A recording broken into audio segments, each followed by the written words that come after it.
Hello everybody, welcome to this new video.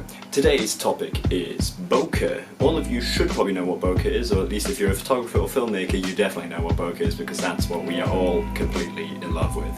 That's the blurry background as we have right here, right now. I'm in focus, the background is blurred, and that's what we're talking about today. This blurry background is caused by a low f-stop like I've got right now, the f1.7, but there are actually in total 4 factors, or at least 4 ones that I counted, that influence the blur factor.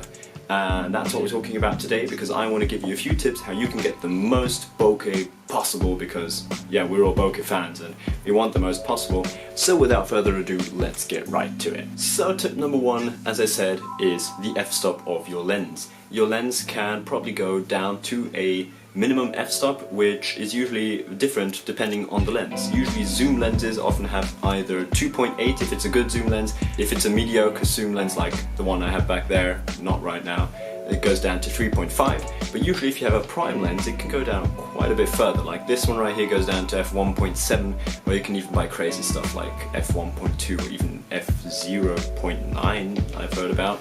All that stuff, and you can get really crazy with that stuff, and that just basically makes the background even blurrier.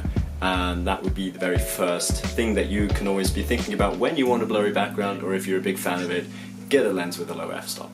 But as I said, the f-stop is not the only factor which actually influences the blur of the background. Another factor that you definitely should be thinking about apart from the lens is the distance from your subject. So I'm in f1.7 right now, but yeah, check this out, the difference. When I have my hand really close to the lens, like only about 30 centimeters away, you can see the blur effect is really strong. But if I have my hand back here, like more than a meter away from the lens, you can see the blur effect definitely has decreased by a ton. So that was a good example to show you how strong the difference is if you are close or further away from your subject. So if you're taking a portrait, you'll have a certain amount of blur, like right now you can see it's a normal portrait of me and we have this much blur. But if you take a photo of a product and you're way closer because you want to get some details and stuff like that, you'll have a way shallower depth of field, which then is of course way more bokeh.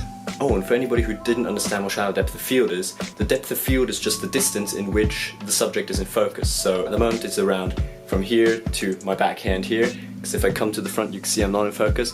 If I go behind my hand I'm not in focus, but if I'm right about here, in this distance right here, I should be in focus. So this depth of field right now is rather shallow. If you have a very deep depth of field, everything's going to be in focus. So after explaining the influence of the distance on your bokeh and your depth of field, let's get to the next factor which will definitely increase or decrease your depth of field, which is your focal length or the zoom in your zoom lens.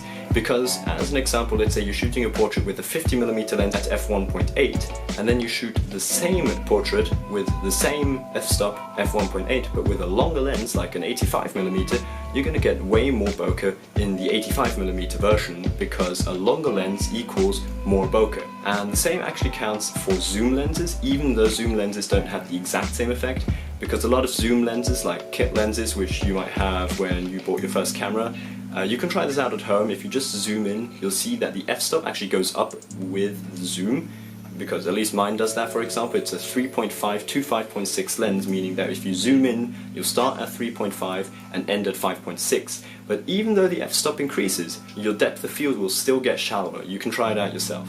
And last but not least, we have the 4th factor which will make your depth of field shallower or deeper, and that is the size of your sensor.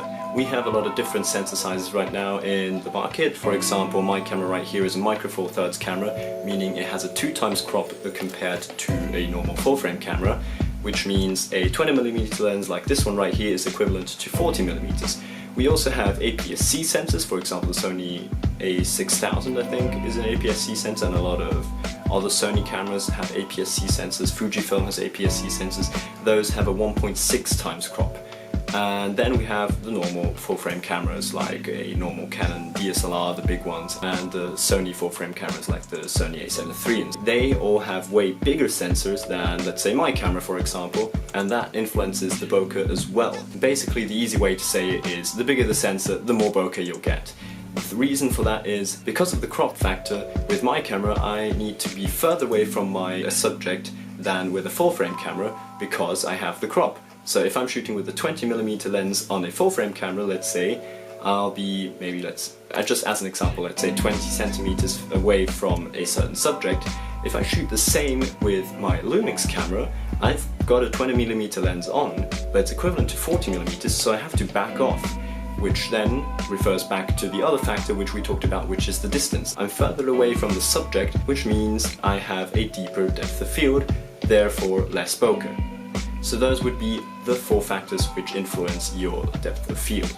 And by knowing these through maybe this video, for example, I don't know if you've heard about all of these before, but through knowing these, you will know what to do to get the most bokeh out of your photos. So let's say if you are still buying a camera, you might want to choose a camera which can get more bokeh, or a lens which can get more bokeh than another camera. So for instance, I'm actually on the search for a full frame camera right now. I mean, I don't have the budget for it yet, but I hopefully will have soon. And I'd be planning to switch to a full frame camera for the extra bokeh and some other factors, of course. And also you can think about what focal length you want to shoot with, how far the distance from your subject should be, and all those things you can take into consideration to get the most bokeh possible, even with gear you think you wouldn't get that much bokeh with. For example, my phone. If you take photos with a phone, you won't normally see much bokeh. I mean, I'm not talking about the bokeh of the iPhone and whatever we have right now, because those are that's like the portrait mode with the fake bokeh, you know? That's not real bokeh from the lens.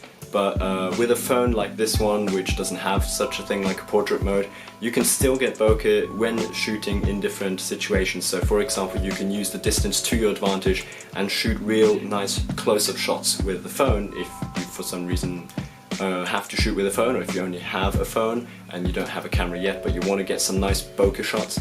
Try shooting close-ups of different products or things like that, because they do have an f1.8, but because of the tiny sensor which needs to fit in a phone, they don't have much bokeh. But if you do close-ups, you can still get some out of that. And if you have a camera, you can still take all of these factors into consideration to get the nicest bokeh possible, or just exactly the bokeh you want. So that's pretty much it for this video. I hope you found some valuable information. If you did, don't forget to leave a like, and if you want to see more content like this, feel free to subscribe to this channel, because I've been uploading here weekly since ages, and I hope this will continue like that. I'll hopefully see you next week again. Goodbye.